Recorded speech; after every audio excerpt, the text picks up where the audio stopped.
السلام علیکم دوستو پاکستان دنیا کے ان ممالک میں سے ایک ہے جہاں نہ صرف چاروں موسم پائے جاتے ہیں بلکہ جو میدانی، ریگستانی، پہاڑی اور ساحلی علاقے ہیں وہ بھی پاکستان میں واقع ہیں۔ ہر جگہ کے اپنے نظارے اور اپنی خوبصورتی ہوتی ہے۔ سیاح موسموں کے اعتبار سے سیاحت کی غرض سے کبھی میدانی تو کبھی پہاڑی علاقوں، صحراؤں یا پھر کبھی ساحلی علاقوں کا رخ کرتے ہیں۔ آج کل سردیوں کا موسم ہے اور پہاڑوں پر برف باری کا سلسلہ جاری ہے، سیاح سفید پوش پہاڑ دیکھنے کے لیے شمالی علاقہ جات کا رخ کر رہے ہیں۔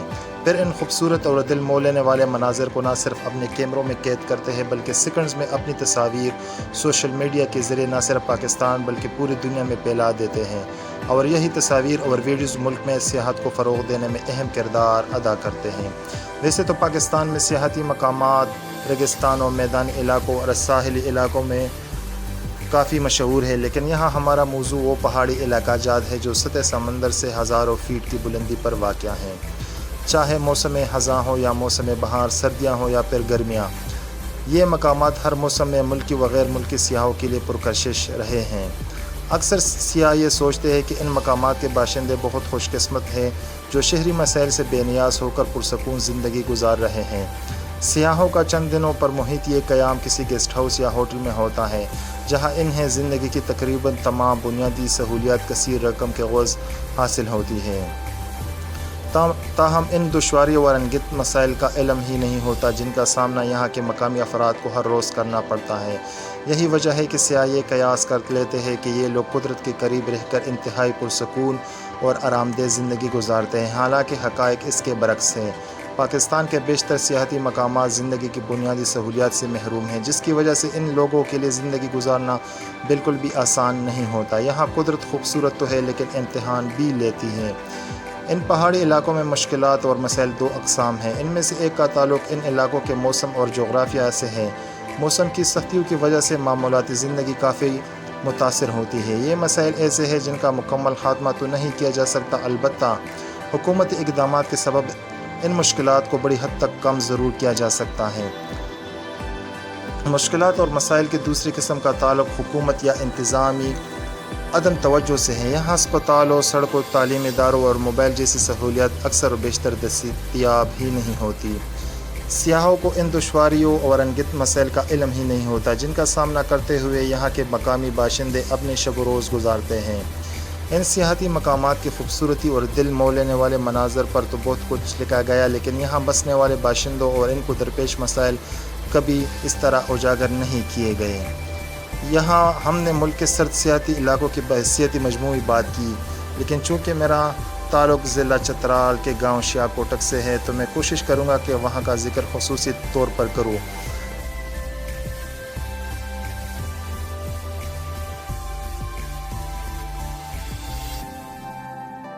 جہاں موسم سرما کی پہلی برف باری کا آغاز ہو چکا ہے۔ جن علاقوں میں برف باری ہوتی ہے وہاں کے لوگ کن مسائل اور مشکلات کا سامنا کرتے ہیں، آئے تفصیل سے آپ کو بتاتے ہیں۔ تو دوستو، میں ہوں محمد مبین اور آپ دیکھ رہے ہیں ٹور گائیڈ آئینہ چترال چینل۔ سیاح جب کسی سیاحتی مقام پر ہو اور اس دوران برف باری شروع ہو جائے تو سیاحوں کو خوشیاں دوبالا ہو جاتی ہے۔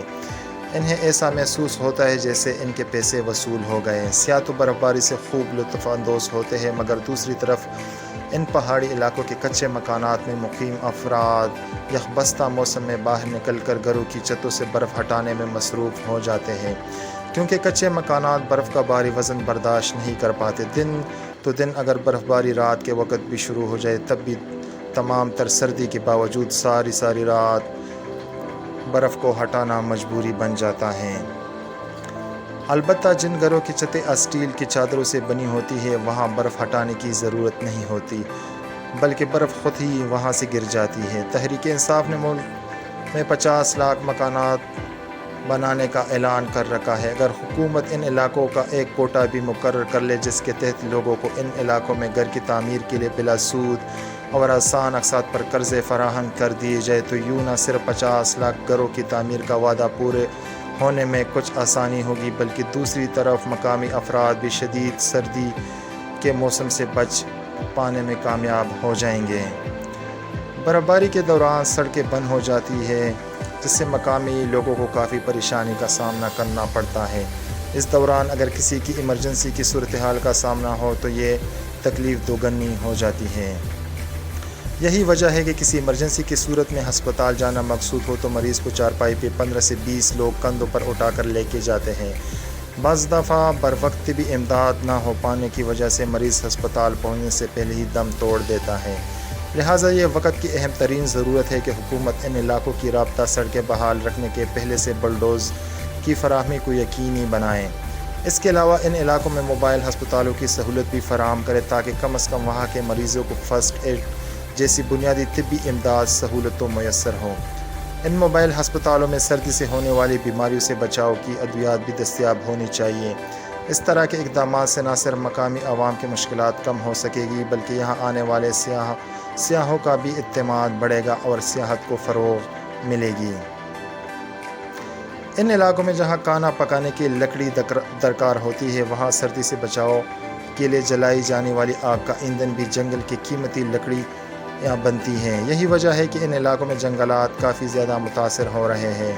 حکومت کو چاہیے کہ ان علاقوں میں سردی کے موسم میں بجلی کی بالاتعطل فراہمی یقینی بنائے اور موسم سرما میں بجلی کے بل پر سبسڈی دے تاکہ لوگ بجلی کے ہیٹر استعمال کر سکیں اور لکڑی پر انحصار کم سے کم ہو۔ ان علاقوں کے عوام کو اگر سبسڈی پر گیس سلنڈر بھی فراہم کی جائے تو یہ بھی ملکی مفاد میں بہتر ہوگا کیونکہ یہ ایندھن کے لیے جنگلات کاٹے جانے سے محفوظ ہو جائیں گے۔